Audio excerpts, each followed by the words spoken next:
Coucou, bienvenue dans cette vidéo.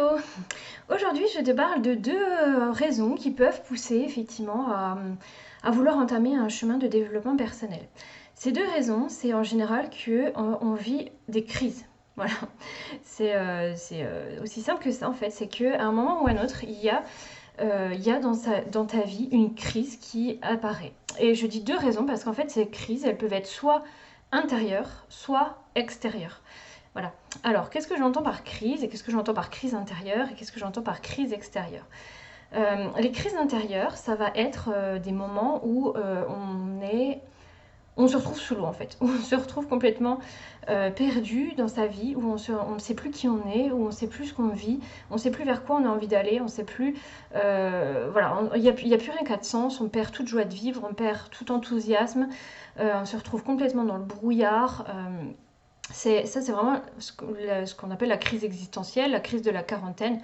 Voilà, mais bon, qui peut arriver à tout âge, hein, 30, 40, 50, 60 ans. Il y a toujours un moment dans la vie où on peut se poser des questions sur soi, où on ne sait plus pourquoi on vit, où on ne sait plus, enfin voilà, où est le sens de ce qu'on fait. Il peut toujours y avoir des moments dans la vie où on se sent inutile, où on se sent vide intérieurement, où ce qu'on vit en fait ça nous satisfait pas. Sur le papier, on a tout pour être heureux. Du coup, on se dit mais pourquoi je me plains en fait? Pourquoi j'ai pas de raison de me plaindre? J'ai un bon job, j'ai une belle maison, j'ai une belle famille, un bon conjoint, des amis, etc. Sur le papier, on a absolument tout pour être heureux. On a coché toutes les cases qu'on pensait devoir cocher pour se sentir bien dans sa vie. Et en fait, ben, on se sent pas bien du tout. En fait, on se sent inutile, on se sent, je le disais, on se sent vide intérieurement parce que malgré le fait qu'on ait tout pour être heureux, on se sent pas du tout heureux. On se sent pas épanoui, on se sent pas dans des trucs qui nous motivent, qui nous donnent le feu intérieur, qui nous donnent la niaque de se lever le matin, le plaisir de se lever le matin. Et on comprend pas en fait. On comprend pas pourquoi on en est là alors que on est censé avoir tout pour se sentir bien finalement. Et on a presque honte en fait de le dire à l'extérieur. On n'a pas envie en fait de dire ce genre de choses parce que on se dit mais les autres vont pas comprendre. Ils vont se dire mais attends t'as tout, voilà, en gros t'as une vie parfaite en fait et pourquoi tu te sens pas bien? Et on se sent pas légitime à se dire qu'on se sent pas bien. Ça, c'est la crise intérieure, c'est la crise existentielle. Encore une fois, on dit crise de la quarantaine alors qu'en fait, ça peut arriver n'importe quand. Mais et la crise extérieure, ça va être tous les événements de la vie, tous les événements extérieurs de la vie en fait qui nous bouleversent, qui bouleversent notre quotidien, qui bouleversent l'ordre qu'on avait établi, qui bouleversent le confort qu'on avait construit. Ça va être des accidents de la route, ça va être des accidents domestiques, ça va être des maladies, des deuils, ça va être, oui, typiquement les maladies, effectivement, hein, très souvent.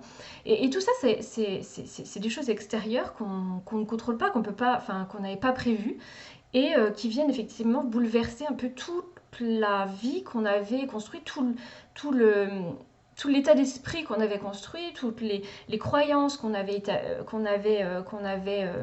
élaborées. Et d'un seul coup, en fait, tout ça, ça part un peu en fumée.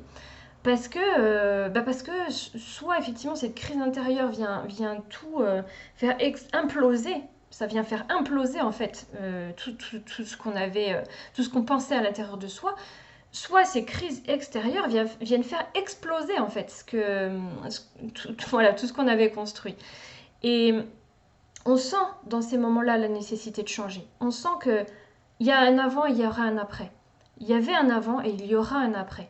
Parce qu'on n'en sortira pas indemne de ce genre de crise. Ça va forcément, et la vie est bien faite parce que ça vient exactement pour ça en fait, hein, ça vient nous faire évoluer. C'est parce qu'à un moment on stagnait, à un moment on était peut-être trop établi dans le confort de quelque chose, on était trop, je dis trop, c'est pas forcément trop, mais on était établi dans le confort de quelque chose et la vie vient faire exploser un peu tout ça pour nous dire il y a d'autres choses derrière. Il y a peut-être une vie meilleure, il y a d'autres choses qui ont plus de sens, il y a un état d'esprit à changer, des croyances à dégommer en fait. Je sais pas, peut-être des blessures à libérer, à guérir, des choses qu'on avait enfouies à l'intérieur de soi qui ont besoin de ressortir. Et on sent ça intérieurement, qu'il y a ce besoin de changement. Et très souvent, c'est ça qui fait venir au développement personnel, parce que justement, il y a cette implosion ou cette explosion qui fait qu'on a besoin de chercher des réponses. On a besoin d'aller contacter autre chose que ce qu'on connaît déjà. On a besoin d'aller explorer des terrains inconnus, parce que la vie nous place devant le fait qu'on a besoin de changer, il n'y a pas le choix en fait. Voilà, c'est voilà, la crise intérieure, de toute façon, on n'en sortira pas indemne. Derrière, si on ne va pas chercher ce qui nous fait vibrer, si on ne va pas chercher ce qui nous enthousiasme beaucoup plus, et remettre du sens dans sa vie, on va s'enfoncer encore plus dans la dépression, dans les idées noires, dans la négativité, dans la culpabilité en plus de ressentir tout ça, parce que voilà, on ne se sent pas légitime de le dire. Et la crise extérieure, forcément, par exemple une maladie, typiquement, ça, quand on a une grave maladie, tous ceux qui ont eu une grave maladie pourront confirmer ce que je dis. De toute façon, derrière, on ne pense plus du tout la vie de la même façon, en fait. Et c'est ça que ces crises nous amènent à changer, c'est notre façon de considérer la vie, et ce qu'on vit aussi, la façon dont on vit, et presque ça nous fait changer notre philosophie de vie, en fait. Toutes ces crises, finalement, elles viennent bouleverser notre philosophie de vie, nos croyances, notre état d'esprit, tout ce qu'on avait établi un peu à l'intérieur de nous et extérieurement aussi. Donc voilà, c'est ça un peu qui pousse au développement personnel, et le développement personnel est justement là pour ça, en fait, hein, pour t'aider à aller chercher plus de sens, t'aider à remettre, voilà, à te questionner, t'aider à chercher à libérer ce qui doit l'être, t'aider à chercher les ressources à l'intérieur de toi pour transformer tous ces états-là, t'aider à aller contacter justement ce qui va faire plus de sens pour toi. Et c'est super, hein, que tu viennes au développement personnel, si tu subis ces crises intérieures et extérieures de la vie. J'espère pour toi que ça n'arrive pas les deux en même temps, mais c'est en général, la plupart du temps, en fait, il y a des tas d'autres raisons, hein, pour revenir au développement personnel, mais la plupart du temps, quand même, c'est pour ça que on s'engage dans un processus vis-à-vis de soi-même. Parce que tant qu'on n'a pas vraiment vécu ces crises-là, je dis pas qu'il y a besoin d'une crise aussi forte pour pouvoir vraiment vivre un processus de développement personnel, mais tant qu'on n'a pas vécu ça, en fait, on ne sent pas vraiment intérieurement la nécessité de changer. Voilà, ce besoin intérieur d'évoluer vers autre chose. Et voilà, il y a quand même des tas de choses qui peuvent mettre en mouvement, mais ces crises-là, en fait, mettent pleinement en mouvement pour faire évoluer sa vie.